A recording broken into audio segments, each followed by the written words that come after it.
ఓం శ్రీ గురుభ్యో నమః. ఓం గం గణపతయే నమః. శివానందలహరి 96వ శ్లోకం.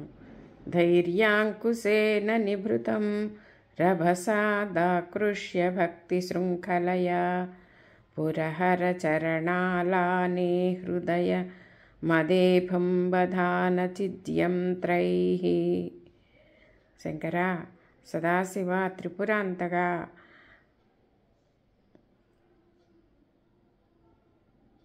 శంకర, నా మనస్సు అనేటువంటి ఆ మదించినటువంటి ఏనుగుని ధైర్యము అనేటువంటి అంకుశంతో దాన్ని సరిగా చేసి దాన్ని ఆకర్షించి భక్తి అనేటువంటి తాళ్లతో నీ పాదాలకు కట్టేసుకో శంకర.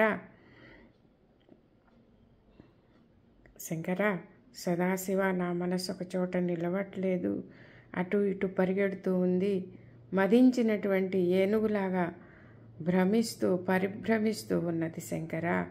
దాన్ని నువ్వు ఎట్లయినా సరే భక్తిని దానిలో ప్రేరేపించి మనసును భక్తి అనేటువంటి బంధంతో బంధించేసి దాన్ని గట్టిగా కట్టేసి నీ పాదాలకు కట్టేసుకో శంకర.